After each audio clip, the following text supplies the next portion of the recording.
और महोदय, अगर मैं इसकी तुलना अन्य राज्यों से करूं, यद्यपि ये बेमानी होगी, लेकिन फिर भी मैंने कहा यहाँ पे जो ये कहते हैं कि यूपी में बदहाल स्थिति है, बदहाल स्थिति, तो बदहाल स्थिति इसलिए है क्योंकि विरासत में हमें बदहाल स्थिति मिली थी।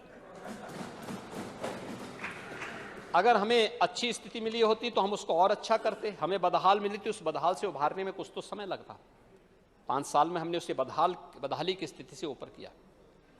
ठीक कहा हमारे डिप्टी सीएम श्री ब्रजेश पाठक जी ने कि जो बदहाल स्थिति हमें मिली थी उस पर हमें शर्म आती है, क्योंकि जो बदहाल स्थिति उस समय मिली थी 17 में, क्या स्थिति थी उस समय?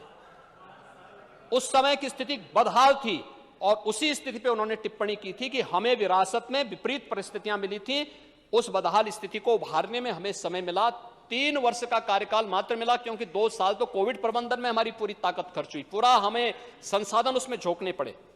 अगर महोदय मैं महाराष्ट्र की तुलना करूं, क्योंकि महाराष्ट्र के इनके मित्र कभी कभी यहां आते हैं, चुनाव में भी सहयोग करने के लिए पहुंचे थे। महाराष्ट्र की कुल जनसंख्या है 12 करोड़ 57 लाख, यानी यूपी की आबादी की आधी। वहां पर पॉजिटिव केस कुल हुए थे 78,83,818।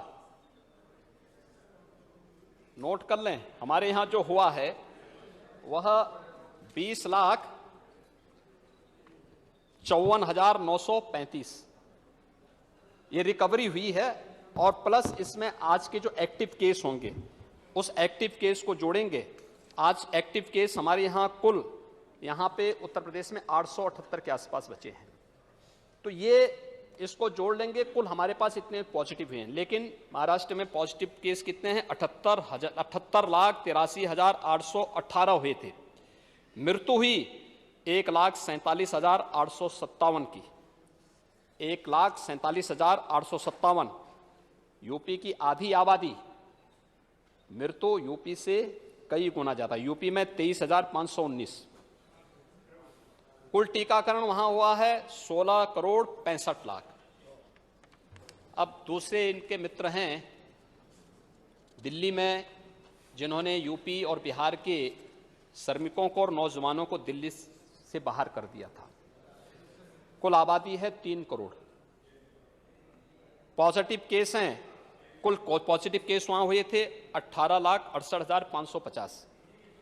मृत्यु हुई 26,160, 26,160, और टीकाकरण हुआ है 3 करोड़ 41,60,000।